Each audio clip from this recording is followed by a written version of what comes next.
बिस्मिल्लाहिर्रहमानिर्रहीम अस्सलाम वालेकुम जनाब। आज एक नई वीडियो लैके हाजिर होए हैं तो यह देख सकते हो जनाब भाई जी ने ज़मीन में पानी लगा रहे हैं हैं जी। तो यह सारा माशाल्लाह देहाती माहौल पिंडा का माहौल है।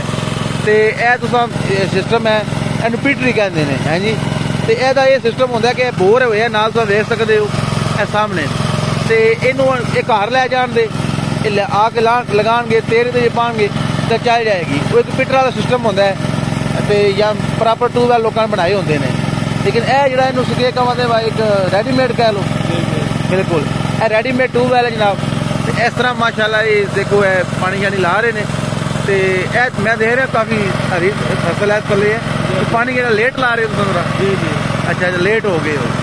तो बिल्कुल इन्होंने बड़ा अच्छा तरीका कार तैयार किया है। यह जो गोबर वगैरह देसी खाद के तौर पर इस्तेमाल कर रहे हैं जनाब, खाद के तौर पर इस्तेमाल कर रहे हैं जनाब हैं जी। तो यह पानी वगैरह देखो बच्चा लगे नाल जगह बनाएगा जिसे पानी नहीं जा रहा उत्थे भी पानी पहुँचाएगा। तो यह जमींदार जो अजकल सारे हूँ बेहतर तरीके आगे लगे नालों हैं जी। एक रवायती ट्यूबवैल होंदा है, ये भी ट्यूबवैल की जदीद शक्ल है हैं जी। तो ये पोर्टेबल ट्यूबवैल है, ये देख सकते हो पीटरी है जिस दिल करे इनू ला लो।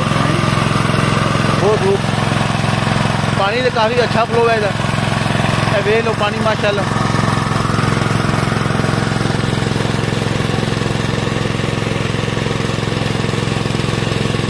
तो मजीद अच्छी वीडियो साढ़े चैनल सबसक्राइब करो।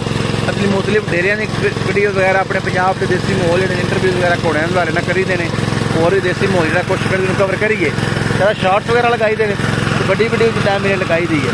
हाँ जी सब दोस्तों का बहुत शुक्रिया, खुदा हाफिज़।